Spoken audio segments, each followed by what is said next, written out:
Bisa jadi Gibran itu bukan anak Jokowi. Betul. Waduh, sebentar dulu. Ini kenapa bisa begitu? Bisa jadi. Bisa jadi karena dihitung dari time frame. Saya ngasih latar belakang dulu.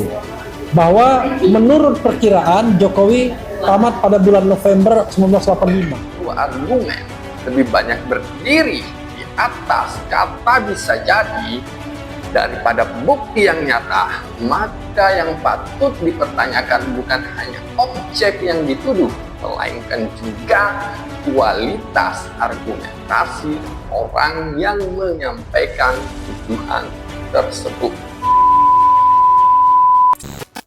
Lagi-lagi Refli Harun menunjukkan pernyataan yang makin konyol dan sulit untuk dipahami, di mana awalnya ia mengajak untuk membahas polemik jasa Pak Jokowi, tetapi bukannya fokus pada dokumen, bukti, atau data yang bisa diverifikasi.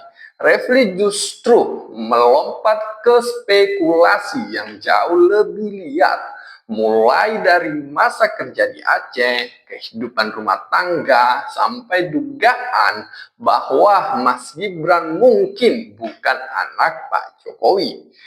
Nah, yang menjadi pertanyaan, apa hubungan semua itu dengan polemik ijazah? Karena kalau sebuah tuduhan atau dugaan hanya dibangun dari kata-kata seperti bisa jadi, konon katanya, dan mungkin, maka yang sedang dibangun bukanlah fakta, melainkan spekulasi. Nah, supaya tidak salah paham, mari kita dengarkan langsung pernyataan Refli Harun berikut ini. Bisa jadi Gibran itu bukan anak Jokowi.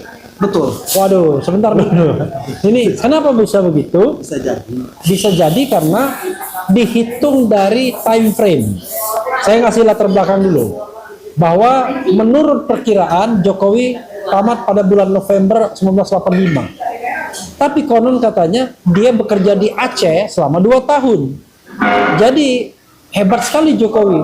Selesai langsung kerja. Kenapa? Karena Gibran lahir pada tahun 1987. Padahal katanya 2 tahun di Aceh. Nah, ini menjadi perkara yang menarik jadinya. Apakah memang dalam kondisi hamil besar Bu Iriana balik ke Solo? Kan nggak boleh biasanya. Ataukah misalnya dia tidak pernah ikut ke Aceh? Atau bagaimana? Itu satu spekulasi. Spekulasi berikutnya yang saya pahami juga, memang ada yang namanya Joko Widodo yang tamat dari UGM. Tapi Joko Widodo yang tamat dari UGM itu adalah Joko Widodo yang rambutnya gondrong, yang belah tengah, yang berkumis, dan yang berkacamata. Ya kan? Bisa jadi itu apakah orang lain yang bekerja di Aceh, apakah Joko Widodo yang itu atau Joko Widodo yang lain? Ini remains mystery. Termasuk juga apakah kemudian ada seseorang yang menikah 2 kali? Ada juga spekulasi seperti itu. Jadi bisa jadi seseorang itu menikah 2 kali. Nah, hal-hal seperti ini yang kemudian coba kita urai satu-satu sebagai wujud dari bagaimana warga negara melakukan scrutinize terhadap fenomena yang sebenarnya harusnya bisa dibicarakan publik, karena kita bicara tentang pejabat publik atau mantan pejabat publik, orang nomor 1 di Republik Indonesia ini. Thank you very much for the coffee. I'm coffee drinker. Oke. Dan Luk Susilo akan menjelaskannya secara tuntas dan jelas. Silakan Luk Susilo. One by one ya. Oke. Iya, yang pertama tadi saya tekankan betul bisa jadi, untuk sekali lagi menekankan bahwa bisa jadi. Bukan pasti saya menuduh Gibran tuh bukan anak Jokowi, enggak, tapi bisa jadi. Dan kenapa bisa sampai pada kesimpulan seperti itu? Justru untuk membenarkan perkataan Presiden Jokowi sendiri. Nah, apa maksudnya?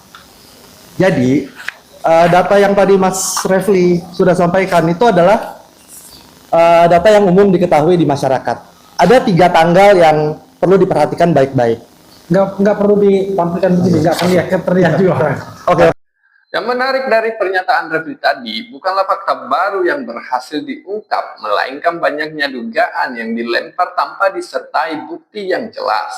Kalau kita perhatikan alurnya dari awal, ia berbicara tentang Pak Jokowi yang bekerja di Aceh. Dari situ muncul pertanyaan tentang kehamilan Bu Iriana, lalu berkembang lagi menjadi dugaan soal identitas lulusan UGM. Bahkan sampai pada kemungkinan seorang menikah 2 kali. Padahal tidak satupun dari rangkaian dugaan tersebut secara otomatis membuktikan persoalan yang sejak awal sedang diperdebatkan. Nah, disinilah masalah utamanya. Karena semakin serius sebuah dugaan, seharusnya semakin kuat pula bukti yang disajikan. Bukan malah sebaliknya, semakin sedikit bukti, semakin banyak spekulasi yang ditambahkan.